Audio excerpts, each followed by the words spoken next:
If you've ever been abandoned before, deserted, look at the word desert. You've been deserted. You've been left out in the wild. What's positive about this is that now you have unlimited range, unlimited domain. Now you have open space. And this is for anyone who has ever felt or feel like they have and or are currently being betrayed or deserted, even if it's just a feeling that's connected to a stage in your life that you might be transitioning into. It still applies where you're stepping from a one beyond one. With this upgrade of yourself, you're going to start over like a freshman in a brand new reality of a high school. The rules are upgraded. The players are reassigned and re-identified on different levels, who may look like just a janitor in regular 3D 9 to 5 marketplace conceptualization or contextualization may very well be a high-level mage or a shaman, someone at the Ecipsis level who is probably very wealthy on the side, but just poses as a janitor, working part-time just to stay on the books in a very inconspicuous way. That person is living in a desert. But just because it's a desert doesn't mean that it's a deserted place, meaning that you're going to be parched. You associate deserts with heat, scorching winds, and lack of water. But this desert, the desert that you're in, coming into your own individuality, you're finding yourself in more mental, spiritual space. These things are expanding. You want to learn more. You want to grow more. You want to branch out and expand. Ultimately, this contributes to creating more space in your life. What you use gets stronger. So if you're applying your mind, your heart, your reasoning capabilities, your desire to retain information, embody information, right? Because putting it into practice makes it easier to remember.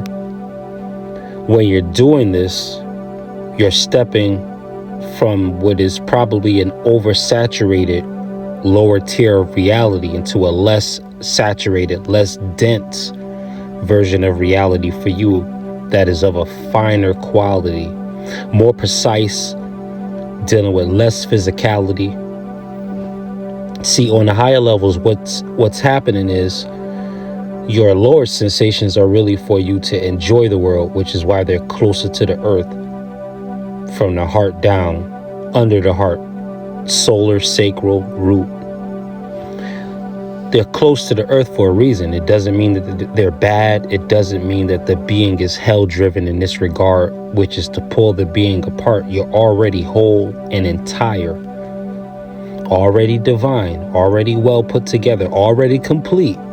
Anything else is cherries on top. You are the sundae, though. These other lower chakras are attached to the earth because it's in that you're going to glean the sensation that came from the hard work of you balancing out the heart, directing that toward an ideal, connecting that to what you say, your throat chakra, going from the heart to the throat chakra, then to the third eye, seeing it, living in that reality, and finally in the crown, receiving the wherewithal and the know-how to do it. And that being a constant replenishing cycle, rejuvenating cycle, a recycling life force, a recycling wave of positive probability, always increasing morefold on each cycle. So with this, you're entering not a deserted reality where, again, you're parched, but you're entering something that's more nourishing for you. And now you have room to flourish. You have room to be fed. You have room to have your inner thirst quenched. You have more spiritual real estate. You have more space to influence. You've had a moment of clarity. You've had an aha moment. You've had a sudden drive of motivation and inspiration. You may have seen something or heard something that caused something to click within you. Right from that moment, whether you feel it or not, again, you're leaving an overcrowded jungle to an open space, a meadow, a wilderness, a desert. So in this, because not everybody is on the part of your journey that you're on, you're going to feel maybe sometimes, and this can be erroneously, that you're abandoned. And this is probably not the case. It's just that people are on different tiers of reality. So someone who's not on 5, 6, and 7D with you doesn't mean that they love you any less because they're stuck in 3D. So they're not trying to drop off on your journey. But as your journey unfolds and becomes more complex and more direct and more symbolic and more catered and customized to your thinking, the more it's going to be individualized. And at best, you can trigger some corresponding imagery, thoughts, and feelings in the other person's mind just through repeated exposure to your vantage point. Lest that impact be something so significant that the person would immediately store it in their heart, never forgetting it.